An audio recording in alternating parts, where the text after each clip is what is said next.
Olá, boa noite. Olá, boa noite. Seja muito bem-vindo ao Rede TV News. As zonas eleitorais de todo o país já estão preparadas para a eleição de domingo. Os tribunais regionais eleitorais finalizaram o envio dos equipamentos. De Brasília, o repórter Igor Damasceno tem as informações ao vivo. Boa noite, Igor.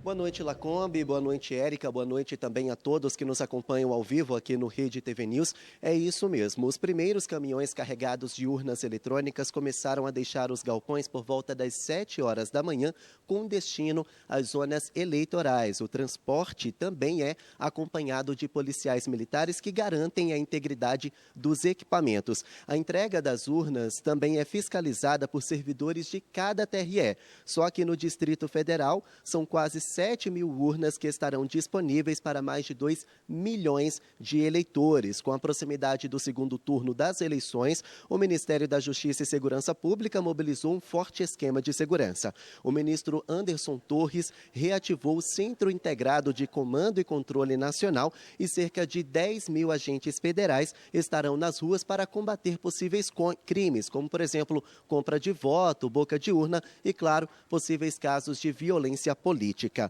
Ele concedeu coletiva de imprensa e detalhou a importância da parceria com as forças de segurança estaduais.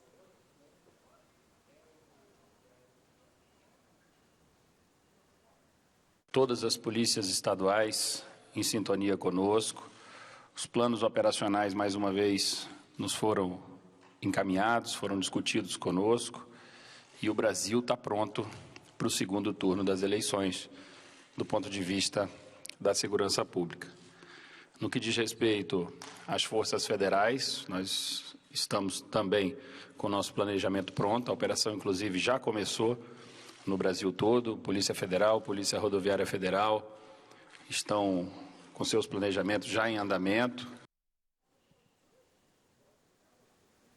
Bom, e hoje o presidente do Tribunal Superior Eleitoral, ministro Alexandre de Moraes, marcou uma sessão plenária extraordinária com os demais ministros da Corte Eleitoral para analisar denúncias vinculadas a campanhas eleitorais, como combate a fake news e também propaganda eleitoral irregular. Entre as decisões, os magistrados atenderam a um pedido da campanha do ex-presidente Lula para suspender o direito de resposta do presidente Jair Bolsonaro na televisão. As inserções seriam veiculadas agora à noite, justamente no último dia de propaganda eleitoral.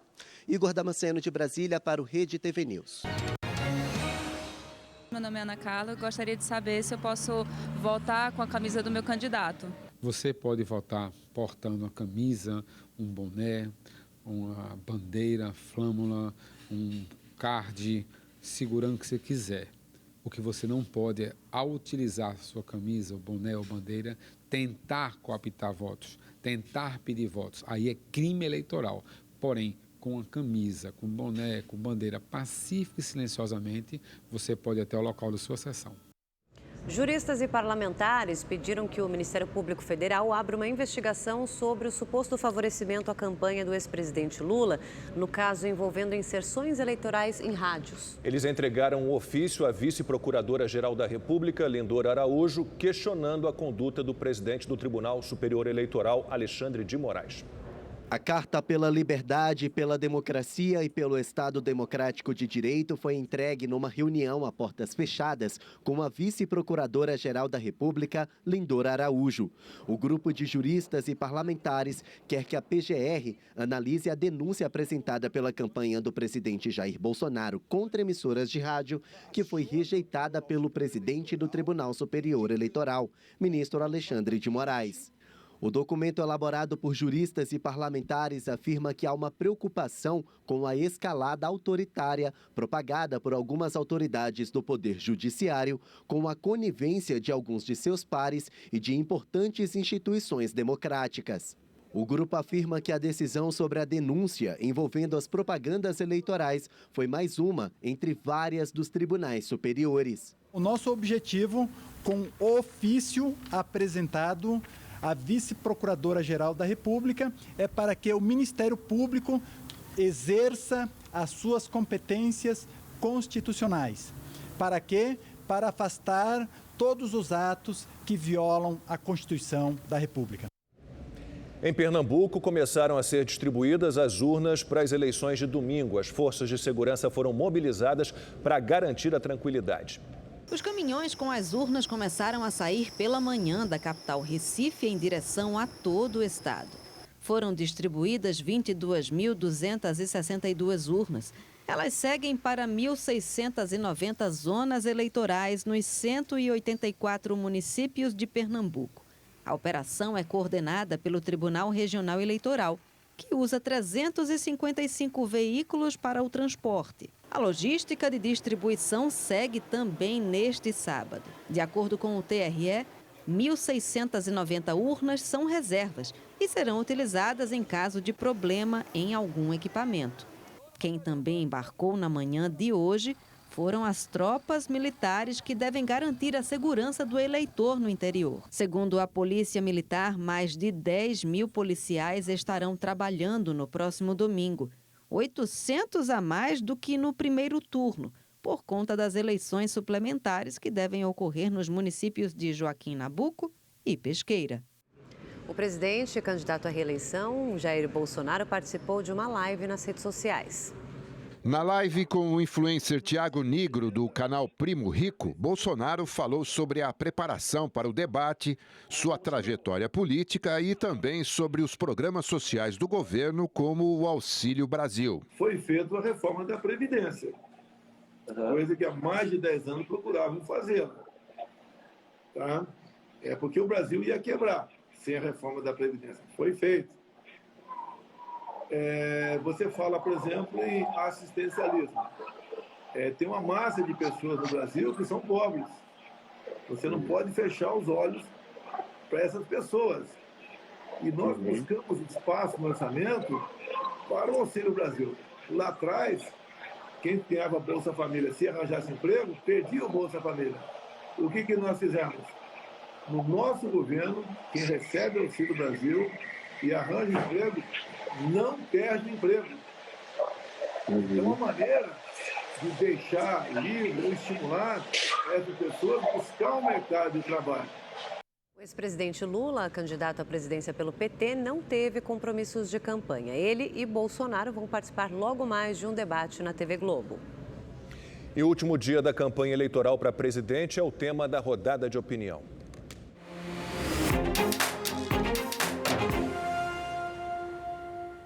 Hoje à noite teremos a batalha final, embora talvez não decisiva, desta eleição, o debate presidencial.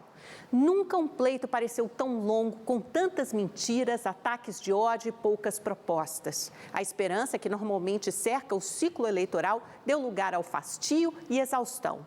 Lula lidera as pesquisas, mas a vitória de Bolsonaro não é impossível. A margem estreita que separa os dois candidatos torna cada movimento importante. Bolsonaro vai para o tudo ou nada, deve explorar temas como corrupção e a pauta de costumes e assegurar um aumento do salário mínimo, após vazar estudo do Ministério da Economia de possível redução do salário mínimo e de aposentadorias. Já Lula se preparou essa semana com a especialista Olga Curado. A intenção é não ser encurralado por acusações de corrupção e devolver na mesma moeda. Para o PT, o principal tema é a economia.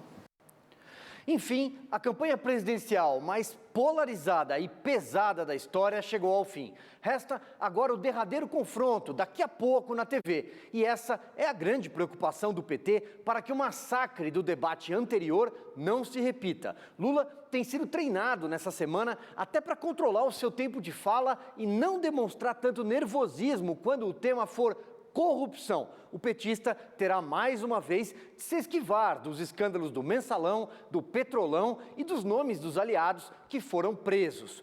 Do outro lado, aliados do presidente Jair Bolsonaro continuam procurando os eleitores indecisos que não pretendiam votar em ninguém no domingo e repetir o lema nas ruas e nas redes sociais. Você já virou um voto para o Jair? É esse o lema final da campanha. No primeiro turno das eleições, mais de 30 milhões de pessoas deixaram de votar. Foi a maior abstenção desde 1988. E esses eleitores podem ser decisivos agora na votação do próximo domingo. A Rafael faz parte do grupo que deixou de votar no primeiro turno. Não compareceu à urna por causa de um compromisso familiar. Ele tem até 60 dias para regularizar a situação na Justiça Eleitoral. Nossos familiares, todos nós vamos justificar o voto, desse primeiro turno. E eu, particularmente, vou fazer por aplicativo, por achar mais fácil, não ter que ir até um local para justificar o voto. Para aqueles que não pretendem ir ao cartório eleitoral, a justificativa pode ser feita por celular ou tablet via aplicativo e título. Também é possível pelo sistema Justifica no site do TSE. No primeiro turno, no dia 2 de outubro, as abstenções chegaram a 20,9%, o maior nível desde 1998, quando o percentual foi de 20,3%. Isso quer dizer que cerca de 32 milhões de eleitores não foram às urnas.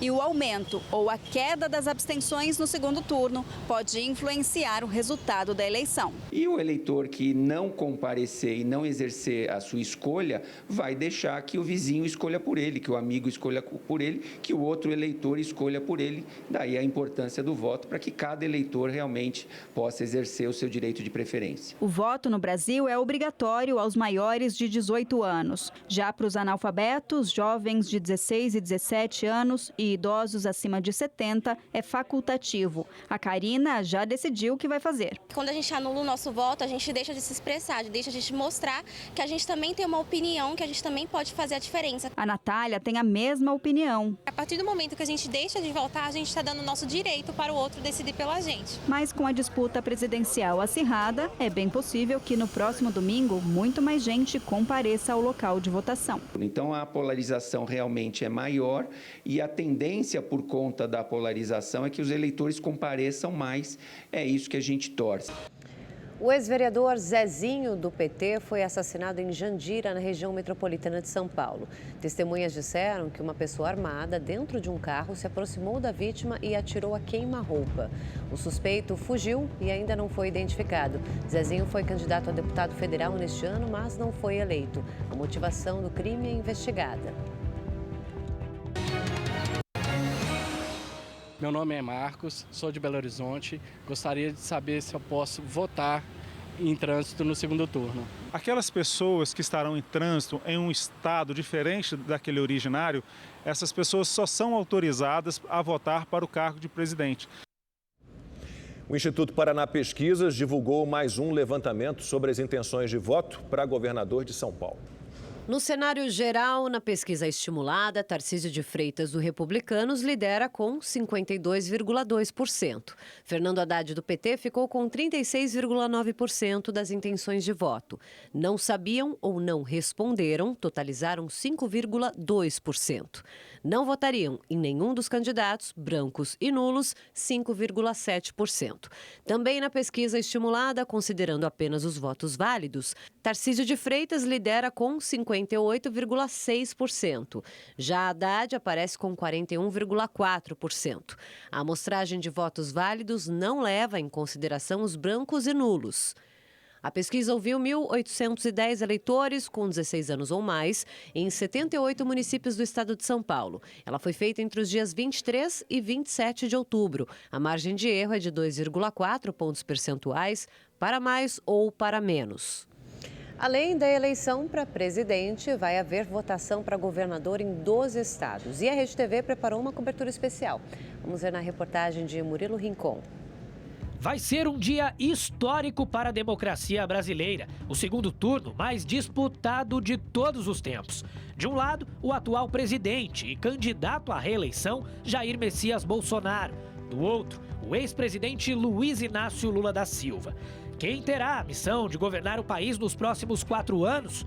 Isso sem falar na escolha dos governadores de 12 estados. E assim como no primeiro turno, o núcleo de jornalismo da Rede TV fará uma cobertura completa da disputa eleitoral ao longo do dia, com boletins informativos aqui da redação e as entradas ao vivo dos repórteres das principais capitais do país. O nosso público que nos segue em todas as mídias da Rede TV, que com certeza ao sintonizar a Rede TV, ele vai ter uma informação de qualidade, uma informação diferenciada, plural e também analítica, porque o seu voto no domingo vai decidir o futuro, o cenário político dos próximos anos. E nós da Rede TV estaremos ao seu lado, o nosso telespectador, o nosso público que nos acompanha em todas as plataformas. A missão começa logo cedo. Nossas equipes vão acompanhar os eleitores e candidatos. Os jornalistas Gabriela de França e Guilherme Lopes e a comentarista de economia Salete Lemos estarão online nas redes sociais da emissora